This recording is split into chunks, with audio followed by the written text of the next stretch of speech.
तो काफी पोर्शन इस चैप्टर का आपसे डिलीट हो गया है। Unit 9 hydrogen. तो आपको शायद ये बात पता हो कि जो हाइड्रोजन है, it is the most abundant element in the universe and the third most abundant on the surface of the globe, is being visualized as the major future source of energy। यानी कि जो hydrogen है उसमें एक असीम क्षमता है as a source of energy work करने की। क्योंकि जब हाइड्रोजन के एटम्स कंबाइन हो रहे हैं सन में, न्यूक्लियर फ्यूजन हो रहा है, तब इतनी ज्यादा अमाउंट ऑफ एनर्जी रिलीज हो रही है। और आजकल जो सीएनजी है, कंप्रेस नेचुरल गैस, उसमें भी 5% बाई वॉल्यूम जो है वो डाई हाइड्रोजन मिक्स की जाती है, जिससे कि जो एफिशिएंसी है कंप्रेस्ड नेचुरल गैस यानी कि मीथेन की, सीएनजी की, उसको इम्प्रूव किया जा सके। लेकिन ऊपर वाले ने हमारे साथ बड़ी इंसाफी की, ना इंसाफी की। हाइड्रोजन के रेस्पेक्ट में थोड़ी सी ना इंसाफी ऊपर वाले ने हमारे साथ की। दो it is the most abundant element in the universe, लेकिन अर्थ पर इसका अमाउंट बहुत कम है। अगर इसका अमाउंट अर्थ पर 2, 4, 5, 7, 8% भी होता तो ये पोल्यूशन को बहुत हद तक हम कंट्रोल कर पाते। ये जो हाइड्रोकार्बन्स को बंद करना पड़ रहा है, उसकी जगह हाइड्रोजन को हम एज ए फ्यूल यूज करते, और जो इसका प्रोडक्ट बनता कंबशन का वाटर, वो भी यूटिलाइज हम कर पाते। लेकिन ईश्वर ने कुछ सोच के इसको कम परसेंटेज में रखा होगा। वो चाहता होगा कि प्लांट्स में और एनिमल्स में ट्यूनिंग रहे, दोनों एक दूसरे की इम्पोर्टेंस को समझें। और इसीलिए हो सकता है कि हाइड्रोजन की परसेंटेज जो है वो हमारे एटमॉस्फेयर में काफ़ी कम है। तो अगर आपसे कोई पूछता है which is the most abundant element of the universe, तो आप बताएंगे हाइड्रोजन। हाइड्रोजन पूरी पीरियोडिक टेबल में पाए जाने वाला सबसे सिंपलेस्ट और छोटे साइज का एटम है। इसमें केवल एक प्रोटॉन और एक इलेक्ट्रॉन ही होता है। लेकिन अगर आप बात करें हाइड्रोजन के मॉलिक्यूल की, तो it exist in form of H2 which is called dihydrogen.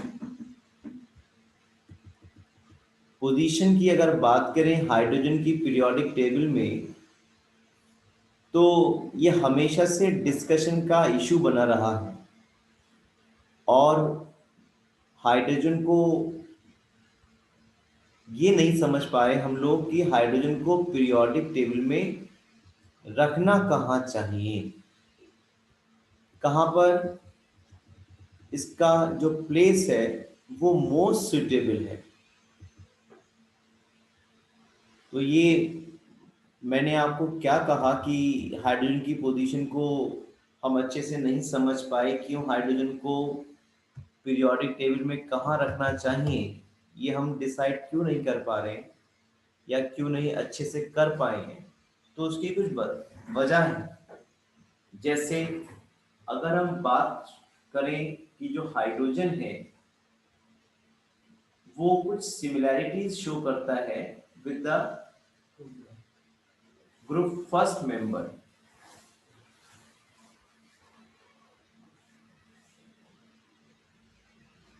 तो सिमिलैरिटीज विद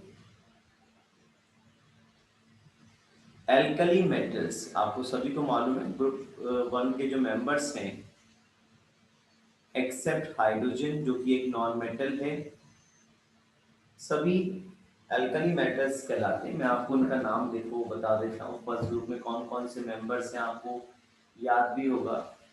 पहले तो आप हाइड्रोजन का जिक्र कर देते हो फर्स्ट पीरियड में।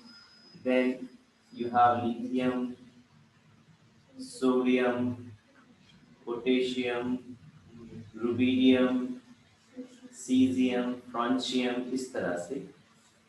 तो अगर आप हाइड्रोजन के बारे में बात करें, जो ज्यादातर पीरियोडिक टेबल में आपको लिथियम के ऊपर ही लिखा मिलता है, कोई बुरा मानने की बात नहीं है। तो हाइड्रोजन का अगर आप इलेक्ट्रॉनिक कॉन्फ़िगरेशन देखेंगे तो दैट इज 1s1, या जनरल इलेक्ट्रॉनिक कॉन्फ़िगरेशन की अगर आप बात करें, so we can write like this ns1। Lithium के बारे में बात करें तो लिथियम का 2s 1s2 2s2 sorry 1s2 2s1, sodium का 1s2 2s2 2p6 3s1, यानी कि कोर कॉन्फ़िगरेशन अगर लिखने की कोशिश करें तो एटॉमिक नंबर 3 हीलियम का क्या हो जाएगा, इसी हीलियम 2s1। ऐसे ही आप पोटेशियम का लिखेंगे तो आर्गन 4s1, सीजियम का आप लिखेंगे जिनॉन 6s1, फ्रांशियम का लिखेंगे तो रेडॉन 7s1। यानी कि जितने भी मेंबर्स हैं, नियॉन का, यहाँ सोडियम का भी लिख देता हूं मैं आपके लिए, 3s1 हो गया। बताया गया कोई रुबीडियम का, yes krypton 5s1, very good. और आप सभी लोग देख सकते हैं कि जितने भी ये अल्कली मेटल्स हैं, इनका इलेक्ट्रॉनिक कॉन्फ़िगरेशन, अगर जनरल इलेक्ट्रॉनिक कॉन्फ़िगरेशन की बात करें, so they are showing ns1 type. और जो हाइड्रोजन का इलेक्ट्रॉनिक कॉन्फ़िगरेशन है, that is also ns1 type. तो ये सिमिलैरिटी हो गई कि जो इलेक्ट्रॉनिक कॉन्फ़िगरेशंस हैं हाइड्रोजन का और अल्कली मेटल्स का, वो बिल्कुल सेम टाइप का है। दूसरी बात, अगर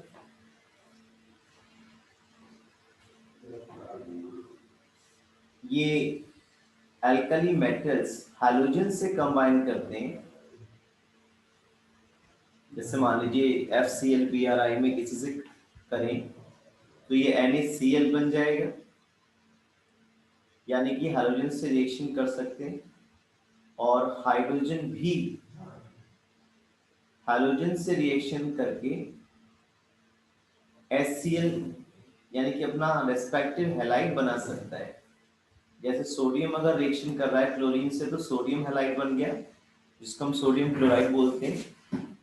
ऐसे ही हाइड्रोजन भी क्लोरीन से रिएक्शन करके अपना हैलाइड यानी कि हाइड्रोहैलाइड यानी कि हाइड्रोक्लोरिक एसिड फॉर्म कर सकते हैं। अगर आप इन मेटेलिक हैलाइड्स का इलेक्ट्रोलिसिस करेंगे तो आप देखेंगे कि जो अल्कली मेटल्स हैं वो आपको कैथोड पर मिलेंगे, क्योंकि कैटायन कहाँ मूव करेगा, कैथोड पर।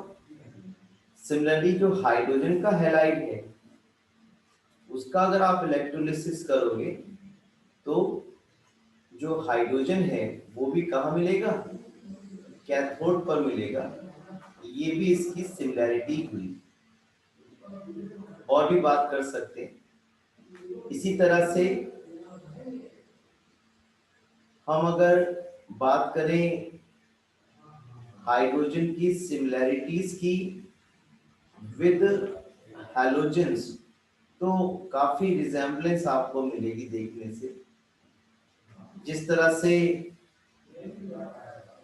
हाइड्रोजन नॉन मेटल है, यानी कि जो हैलोजेंस हैं FCl वो नॉन मेटल्स हैं, सिमिलरली हाइड्रोजन भी कैसा है, नॉन मेटल है। जिस तरह से हैलोजेंस एग्जिस्ट करते हैं डाई एटॉमिक मॉलिक्यूल्स की तरह, like F2 Cl2 Br2 I2। बिल्कुल उसी तरह से जो हाइड्रोजन है वो भी डाई एटॉमिक मॉलिक्यूल की फॉर्म में एग्जिस्ट करता है, जैसे H2।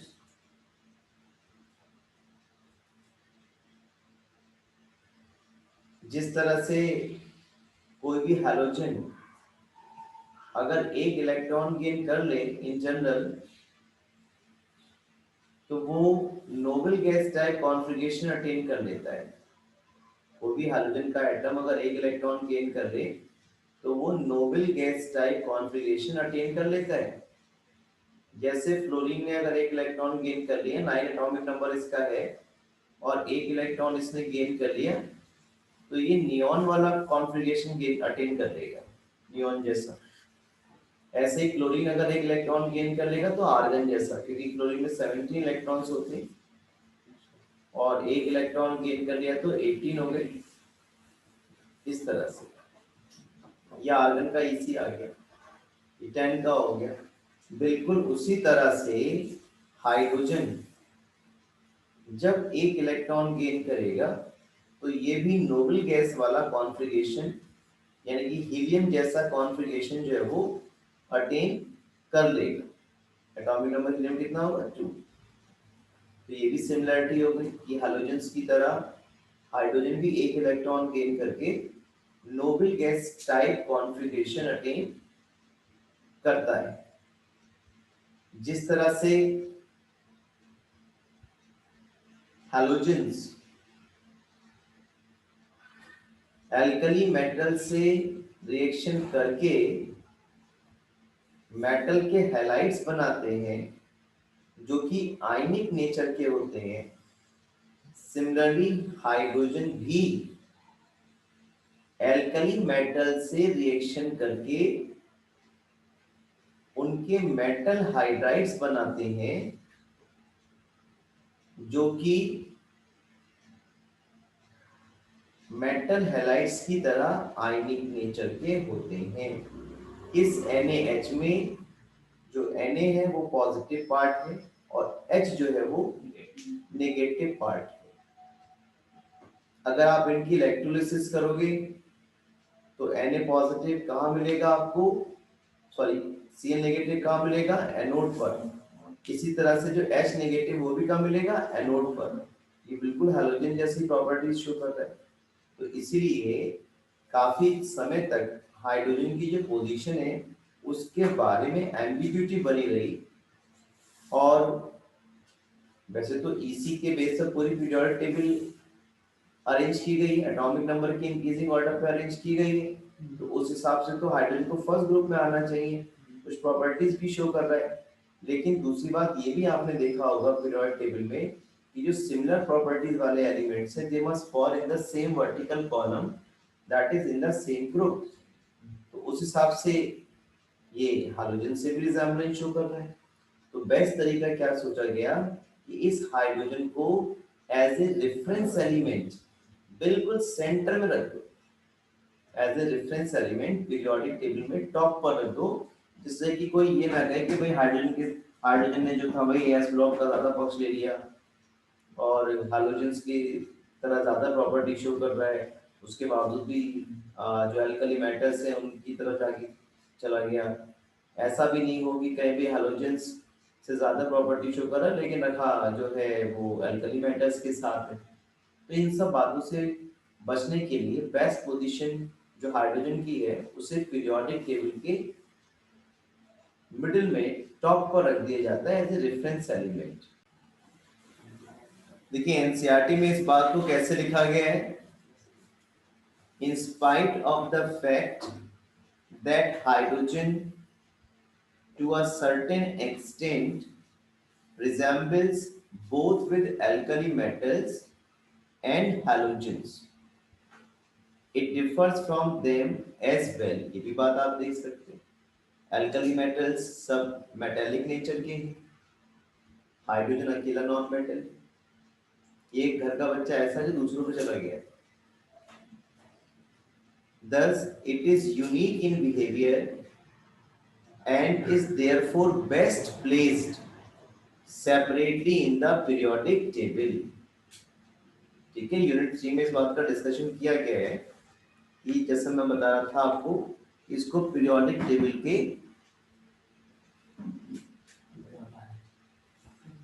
मिडिल में लगभग सेपरेटली टॉप पर रख दिया जाता है और उसको एज ए रेफरेंस एलिमेंट जो है यूज कर लिया जाता है। Now we go for the occurrence of dihydrogen. तो जैसा कि आपको अभी डिस्कस हमने किया था कि ये मोस्ट अबंडेंट एलिमेंट है यूनिवर्स का और 70% of the total mass of the universe hydrogen ही है। यूनिवर्स में सभी आ गए है ना, जितने प्लैनेट्स वगैरह जो भी आपको दिखता है, ईश्वर तो दिखता नहीं है, तो जितना भी चीज़ें आपको दिखती है यूनिवर्स में अभी तक हम देख पाए या बहुत सी चीज़ें ऐसी जिनको अभी भी हम रिपोर्ट नहीं कर पाए, उन सबको अगर मिला के देखें 70% बाई टोटल मास हाइड्रोजन ही है यूनिवर्स के अंदर। और जैसा कि आपको पता है कि हाइड्रोजन जो है हमारे एटमॉस्फेयर में काफ़ी कम है।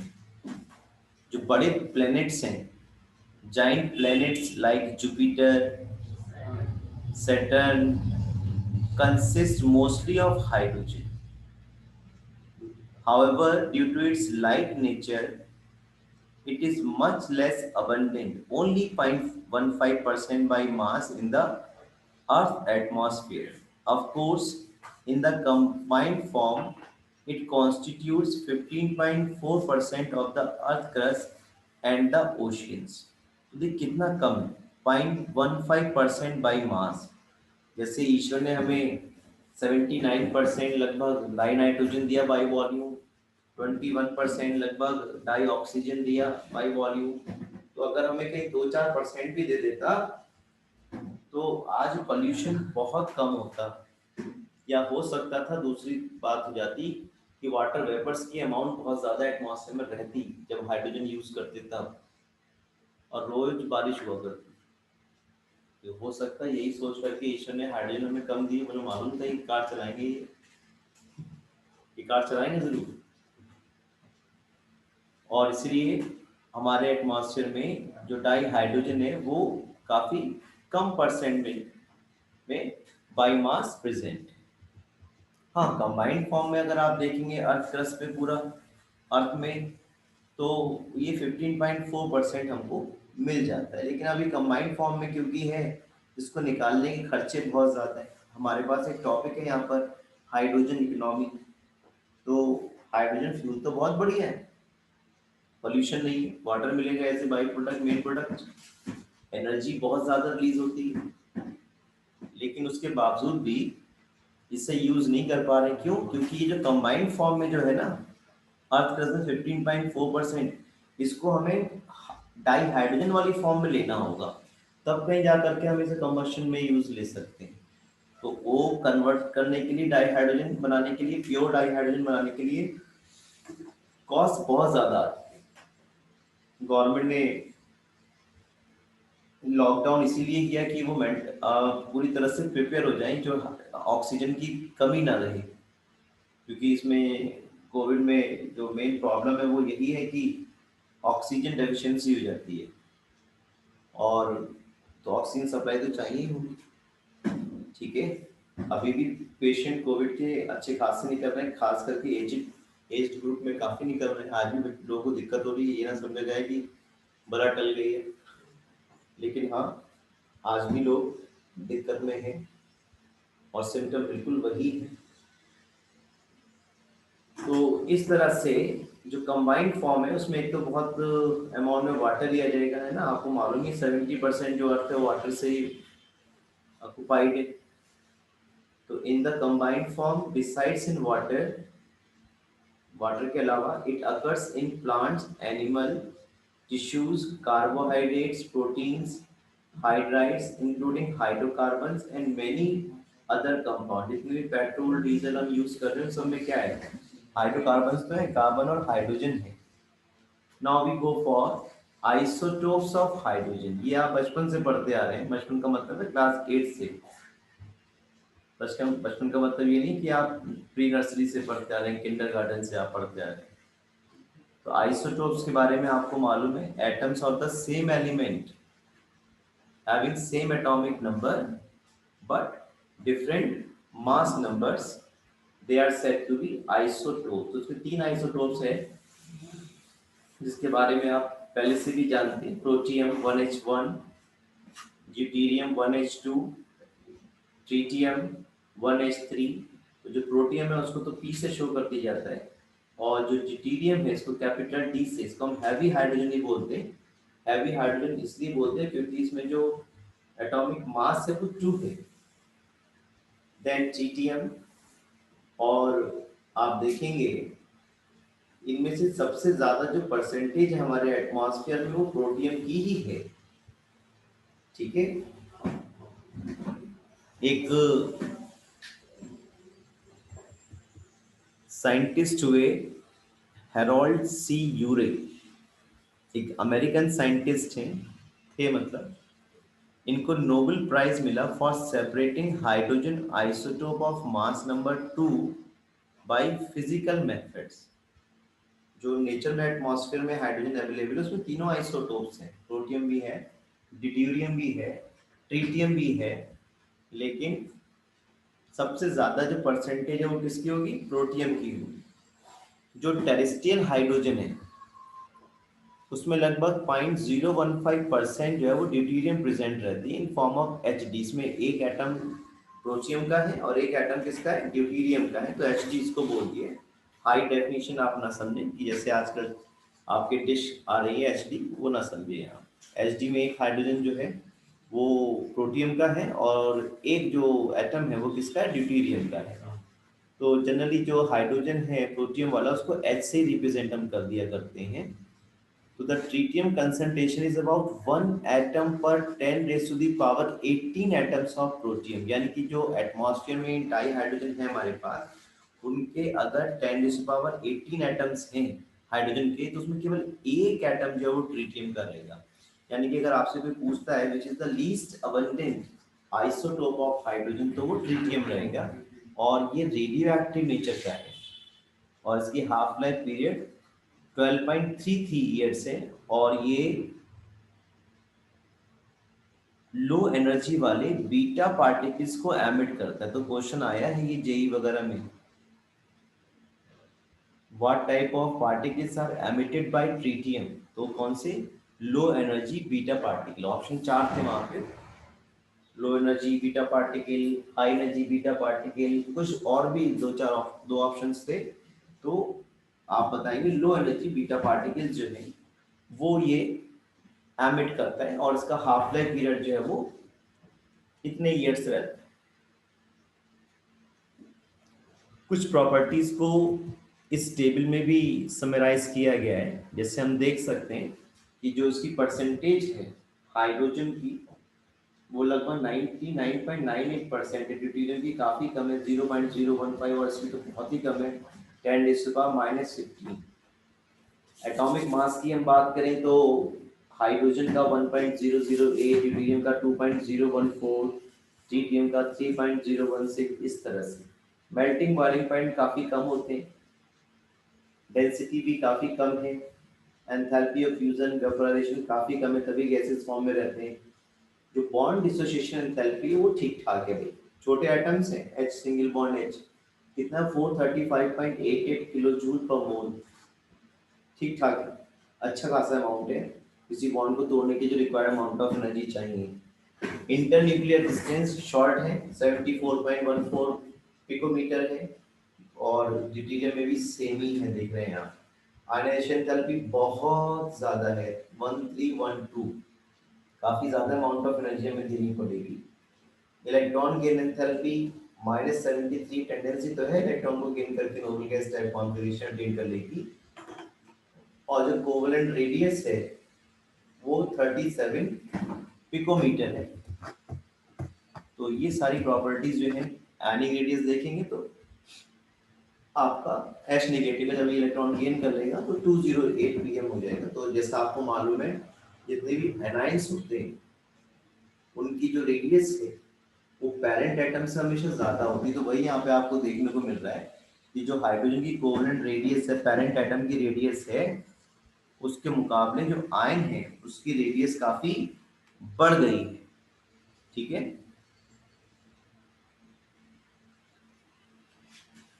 कुछ और बातें भी इनके बारे में सीख लेते हैं। तो जो आइसोटोप्स, क्योंकि उनके इलेक्ट्रॉनिक कॉन्फ़िगरेशन सेम होते हैं, लास्ट शेल में इलेक्ट्रॉन सेम होता है, वैलेंसी सेम होती है, इसलिए उनकी केमिकल प्रॉपर्टीज कैसी होती हैं, सेम होती हैं आइसोटोप्स की। तो ये प्रोटियम, ड्यूटेरियम और ट्राइटियम की केमिकल प्रॉपर्टीज तो सेम होंगी, लेकिन उनकी जो रेट्स ऑफ रिएक्शंस हैं वो अलग अलग हो जाते हैं। क्वेश्चन आता है, isotopes differ in their, option आ गया, physical properties, chemical properties, rates of reactions, और एक आध ऑप्शन और दे दिया या बोल दिया सेकंड और थर्ड बोथ, यानी जिसमें रेट्स ऑफ रिएक्शंस भी हो डिफर और फिजिकल प्रॉपर्टीज भी कैसे हो डिफर। और पूछ लेते हैं that the difference in the rates of reactions of isotopes is due to, तो उसमें से ऑप्शन कौन सा सही रहेगा, due to their different enthalpy of bond dissociation. जो आइसोटोप्स का केमिकल रिएक्शन का रेट है इन द केमिकल रिएक्शन वो अलग अलग होता है, डिफर होता है, क्योंकि उनकी जो बॉन्ड एंथैल्पीज हैं वो कैसी हैं, अलग अलग है। जैसा कि आप इस टेबल में देख रहे हैं, जो बॉन्ड एंथैल्पी है, बॉन्ड डिसोसिएशन एंथैल्पी है, वो प्रोटियम की कितनी है, 435.88 है, और जो ड्यूटेरियम है उसका कितना 443.35, यानी 443.5, जिसमें बॉन्ड डिसोसिएशन एंथैल्पी, इसमें रिएक्शन का रेट कैसा आएगा, स्लो। ठीक है, however in physical property these iso differ considerably due to their large mass difference। बहुत ज्यादा डिफरेंस नहीं, फिर भी फिजिकल प्रॉपर्टीज में डिफरेंस आता है। तो ये लाइन सी है एनसीईआरटी की, जो किसी भी तरह से क्वेश्चंस को एग्जाम से पूछ ली जाता है।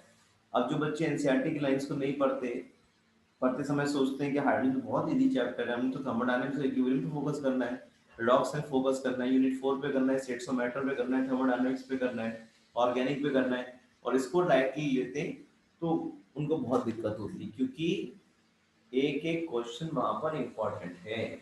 उसे ये नहीं मालूम एग्जामिनर को आप क्या तैयार करके आए हो, उसके पास सिलेबस है, सिलेबस से उसे जो चाहे पूछ लिया। और इजी और डिफिकल्ट की डेफिनेशन यही है, आपको आता तो इजी और नहीं आता तो आपके लिए वो बहुत डिफिकल्ट है। ये प्रिपरेशंस आपकी डाई हाइड्रोजन की अब हट गई है सिलेबस से। ये आपके सामने स्क्रीन पर डिलीटेड पोर्शन है जो 2021 के लिए सीबीएसई बोर्ड ने हटा दिया आपके सिलेबस से, यानी कि it will be non evaluated, इससे क्वेश्चंस पुट अप नहीं होंगे, आपको तैयार भी नहीं करना है, आप मान सकते हैं, लेकिन कंपटीशन वगैरह के लिए आपको तैयार करना चाहिए। देखिए प्रिपरेशंस हैं डाई हाइड्रोजन की, ये आपको नहीं करना है, प्रॉपर्टीज यूजेस हाइड्रोजन की नहीं करनी है, प्रॉपर्टीज में केमिकल फिजिकल दोनों आ गए हैं आपके। हाइड्रोजन पेरोक्साइड की प्रिपरेशन, उसकी रिएक्शन, उसके स्ट्रक्चर, उसके यूज, यानी पूरी तरह से हाइड्रोजन पेरोक्साइड जो है वो भी हट गया है। और अब आप डायरेक्टली कहाँ स्विच ओवर करेंगे, अब आप पहुंच गए हाइड्राइड्स की तरफ। हाइड्राइड्स बाइनरी कंपाउंड्स, बाइनरी का मतलब ऐसे कंपाउंड जो दो एलिमेंट से मिलकर के बने, तो उनमें एक तो खुद हाइड्रोजन होगा और दूसरा कोई भी एलिमेंट हो सकता है। तो जो हाइड्राइड्स हैं they are the binary compounds of hydrogen.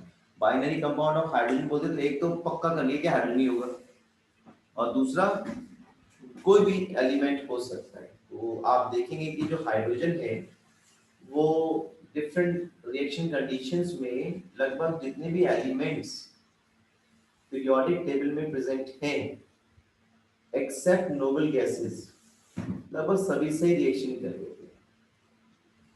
तो अगर हमें हाइड्राइड्स को शो करना हो जनरली, तो हम किसी भी एलिमेंट को हमने ई से शो कर दिया और हाइड्रोजन को एच से, तो ई एच एक्स से शो करते भाई, ये जो है हाइड्राइड्स है। अब ये एक्स की जगह एम जी एच टू भी हो सकता है, कार्बन होगा तो CH4 भी हो सकता है, N होगा तो NH3 भी हो सकता है। तो आप मेरी बात समझ गए। हाइड्रोजन जो है लगभग लगभग सभी एलिमेंट से रिएक्शन कर सकता है जो पीरियोडिक टेबल में है, एक्सेप्ट नोबल गैसेस। और इन हाइड्राइड्स को उनकी प्रॉपर्टीज के बेस पर, उनमें जो केमिकल बॉन्डिंग हो रही है उनके बेस पर 3 कैटेगरी में हमने क्लासिफाई किया हुआ है। द फर्स्ट क्लास इज आयनिक और सेलाइन हाइड्राइड। जैसे नाम से समझ में आ रहा है, आयनिक, तो आयनिक और सेलाइन हाइड्राइड का मतलब है कि ये जो कंपाउंड्स हैं, ये अभी हमने जब डिस्कस कर रहे थे हम डिस्टिंग्विश बल्कि properties of hydrogen with halogens and alkali metal, तो आपसे जिक्र में आया था कि जिस तरह से हैलोजेंस एल्कली मेटल से रिएक्शन करके आयनिक कंपाउंड्स बनाते हैं, उसी तरह से हाइड्रोजन भी एल्कली मेटल से रिएक्शन करके आयनिक कंपाउंड्स फॉर्म कर सकता है। जैसे आपको बताया था मैंने NaH, तो ये NaH ही है, इसमें Na पॉजिटिव है और H नेगेटिव है, ठीक है ना। तो इस तरह से जो आयनिक हाइड्राइड्स है वो किनके साथ बनाएंगे, हाइड्रोजन एल्कली मेटल्स के साथ, एल्कलाइन अर्थ मेटल्स के साथ, जैसे बेरिलियम के साथ, मैग्नीशियम के साथ, लिथियम के साथ आयनिक हाइड्राइड्स बनाएंगे। इनको सेलाइन हाइड्राइड इसलिए बोला क्योंकि इनके मेल्टिंग और बॉइलिंग पॉइंट्स जो सेलाइन कंपाउंड है NaCl उसकी तरह ही हाई होते हैं, इसलिए इनको हमने सेलाइन हाइड्राइड से बोल दिया। और इनके एक डेफिनेट फार्मूले होंगे, जैसे NaH MgH2, ऐसा नहीं है H के कितने भी एटम लग जाएंगे। अगर फर्स्ट ग्रुप के मेंबर कंबाइन करेंगे तो एक ही हाइड्रोजन के साथ कंबाइन करेंगे NaH KH, सेकंड ग्रुप के कंबाइन करेंगे तो 2 एटम्स कंबाइन करेंगे BH2 MgH2, यानी कि इनका डेफिनेट फार्मूला रहेगा। तो इसलिए हमने बोला इसको these are stoichiometric compounds of dihydrogen with most of the S block elements which are highly electropositive in character. However, significant covalent character is found in the lighter metal hydride। जैसे ये देखिए आप, ये किसी भी कंपाउंड में आप कह सकते हो कि वो पूरी तरह से ना तो आयनिक होता है और ना ही पूरी तरह से कोवलेंट होता। हाँ, ये कह सकते हैं कि इसमें आयनिक करेक्टर ज्यादा है या इसमें कोवलेंट करेक्टर कम है। तो ये जो आपके छोटे साइज के अल्कली मेटल्स या अल्कलाइन अर्थ मेटल्स हैं, ये जनरली जो है कोवलेंट करेक्टर ज्यादा शो करते हैं, या कह सकते हो कि आयनिक करेक्टर कम शो करते हैं। तो however significant covalent character is found in the lighter metal hydride such as LiH, BeH2 and MgH2। In fact, जो BeH2 है, MgH2 है, ये पॉलीमेरिक फॉर्म में एग्जिस्ट करते हैं। पॉलीमेरिक फॉर्म में इसलिए एग्जिस्ट करते हैं क्योंकि कोवलेंट बॉन्ड बनाते हैं, इनका ऑक्टेट कंप्लीट होता नहीं है, तो ऑक्टेट कंप्लीट ना होने की वजह से ये कोशिश करते हैं किसी दूसरे मॉलिक्यूल के एनी जैसे कंबाइन करके और पॉलीमेरिक फॉर्म में एग्जिस्ट करते हैं। जो आयनिक हाइड्राइड्स हैं वो क्रिस्टलाइन नेचर के होते हैं, क्योंकि मेल्टिंग बॉइलिंग पॉइंट ज्यादा होता है तो नॉन वॉलेटाइल होते हैं, नॉन कंडक्टिंग होते हैं सॉलिड स्टेट की तरह जैसे NaCl होता है, लेकिन अपनी मॉल्टन फॉर्म में और एक्वस फॉर्म में they liberate dihydrogen gas at anode which confirms the existence of H negative ion। जो सेलाइन हाइड्राइड्स हैं ये वाटर के साथ बहुत विग्रसली रिएक्शन करते हैं, जिससे कि हाईली एक्सोथर्मिक रिएक्शन होती है और डाइहाइड्रोजन गैस रिलीज होती है। और ये डाइहाइड्रोजन गैस जो हाईली इन्फ्लेमेबल है, फौरन फायर कैच कर लेती है, ठीक है। जो लिथियम के हाइड्राइड है, जैसे अभी बताया, वो कोवलेंट करेक्टर रखता है, तो वो मॉडरेट टेम्परेचर पर कैसा होता है, अनरिएक्टिव होता है with O2 or chlorine। It is therefore used in the synthesis of other hydrides। ये देखिए बहुत ज्यादा इंपॉर्टेंट रिड्यूसिंग एजेंट है हमारे पास लिथियम एल्यूमिनियम हाइड्राइड, जो कि कॉस्ट ऑफ प्रिपरेशन इसकी बहुत ज्यादा आती है, इसलिए इसको यूज में कम रखते हैं। क्लास 12th में क्वेश्चन आता है LiAlH4 is a very good reducing agent, but it is not in common use। तो बिल्कुल काजू रोल की तरह है।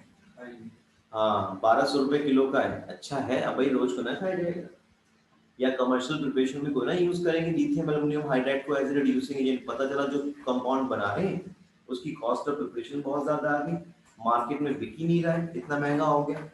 तो इसीलिए हमारे पास क्वेश्चन आता है, दो LiAlH4 is a very good reducing agent but it is not in common use, तो because of its high cost of preparation। तो यही बात बता रहे हैं कि जो हाइड्राइड्स लिथियम के वो काफी अनरिएक्टिव होते हैं मॉडरेट टेम्परेचर पर, क्लोरीन से ऑक्सीजन से रिएक्शन नहीं कर पाते हैं, लेकिन दूसरे और इम्पोर्टेंट कंपाउंड्स हैं, दूसरे और इम्पोर्टेंट यूजफुल हाइड्राइड्स हैं, उन्हें बनाने के काम में आते हैं। जैसे अगर लिथियम हाइड्राइड की रिएक्शन आप एल्यूमिनियम क्लोराइड से करेंगे तो आपको बहुत बढ़िया रिड्यूसिंग एजेंट मिलेगा लिथियम एल्यूमिनियम हाइड्राइड। और अगर डाइबोरेन से करेंगे B2H6, इसमें स्पेशल टाइप की बॉन्डिंग होती है जिससे हम बोलते हैं बनाना बॉन्डिंग, पढ़ेंगे आप पी ब्लॉक एलिमेंट्स में। तो ये लिथियम बोरॉन हाइड्राइड बनाता है, ये भी अच्छे रिड्यूसिंग एजेंट की तरह यूज हो सकता है।